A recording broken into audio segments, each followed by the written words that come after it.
Hello and welcome to the Bike Show. We've got another fantastic show for you this week, if I do say so myself. And a bit later in the show, we'll be talking to a genuine 100-carat South African record breaker. But first, do you recognise this? You should. It's the Suzuki GSR750 and it's our latest long-term bike. Well, it's just undergone one heck of a baptism of fire. Check this out. OK, here we are at Red Star Raceway for the 8-hour Odin Power Sports race. You might remember there's a 4-hour, an 8-hour and a 12-hour. That's still to come. Today's the 8-hour. And here is the bike that we prepared for this race. It's the Suzuki GSR750. Chris here has been doing all the work. Chris, let's first of all run through what we have done to the bike. This is a standard road bike, so what have we done?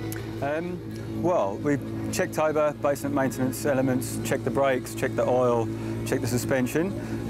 We've gone through, we've added some crash protection just in case it does go down, so that we don't leave oil on the track or damage the casing. So we've got the GB Racing stuff flown specially in for this bike, you lucky people.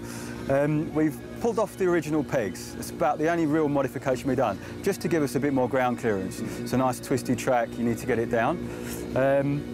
We've lock-wired certain elements just for safety. So let's basically drill a hole in a bolt and pull lock wire through so nothing can actually... Is that a regulation? Yeah, that's part of the regulation. Okay. So oil filter, front calipers, and oil filler. So we've obviously lightened the bike and taken some bits off which we didn't need. What exactly is that? So the bits we didn't need really are things like the mirrors, the indicators, the number plate board. We've left the lights on. That's one of the other stipulations in the rules and regs. Really just to clean up the edges if it does go down so we don't damage those things. Yeah. Oh. And then that's what we've done to the bike. What haven't we touched? Because we want to emphasise that this is a standard road bike. You can bring any bike along and race it. It doesn't have to be fully prepared. So what haven't we done to the bike? Keeping within that whole idea, keep the budget down. So we haven't done things like braided hoses. Again, they're a good thing to have, but they're not a necessity. You'll ride to the limits of the brakes, and that's it. We've left the standard brake pads in. We've changed the tyres to the Pirelli the Rosso Corsas. They're a really good road tyre. This is not a race tyre, this is a standard road tyre. They're still standard road tyres, but they're really good tyres for sports bikes. The way that the tyres actually work on the track with the different compounds in the centre and the sides. Yeah.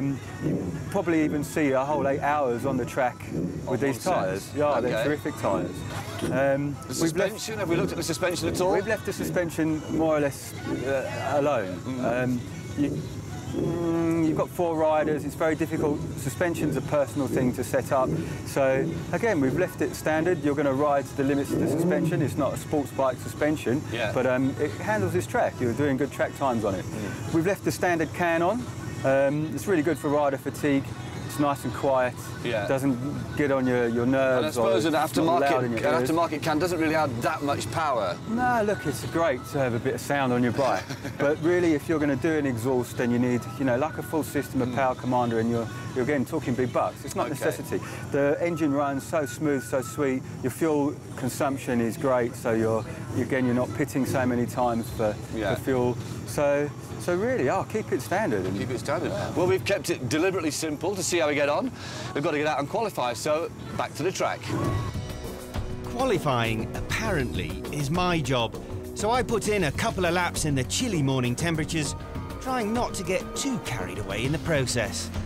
Crashing before the start of an endurance race would be spectacularly embarrassing. Finally, the flag comes out, and then it's back to the pits for some fresh rubber for the start of the race. It's at this point that things begin to fall apart.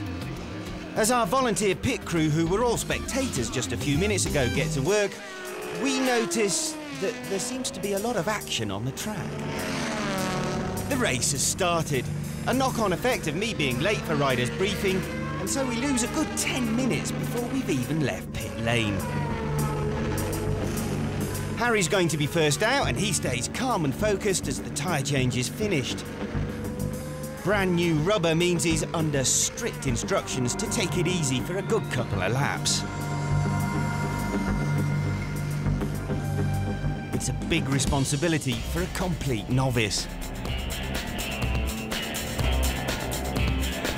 Everything seems to be going very smoothly, which is nice after our bit of a false start. Back in the pits though, one of us notices a wheel spacer hanging around. That's definitely not right, so I wave the pit board, or the pit cardboard, and in he comes again so we can fit the rear spacer. We've muted a lot of the ambient sounds here because there's quite a lot of swearing going on at this point. And we're losing laps again. Somehow, we've managed to spend 20 of the first 25 minutes of the race in the pits. Note to self, must do some planning for the 12-hour. Considering our Harry is still effectively a complete novice who's barely learned to get his knee down, he's handling the pressures of a botched start remarkably well. There's plenty of room around Red Star Raceway's 4.2-kilometre layout, with only a dozen or so bikes entered. So maintaining concentration is the key, and banging out consistent lap times the goal.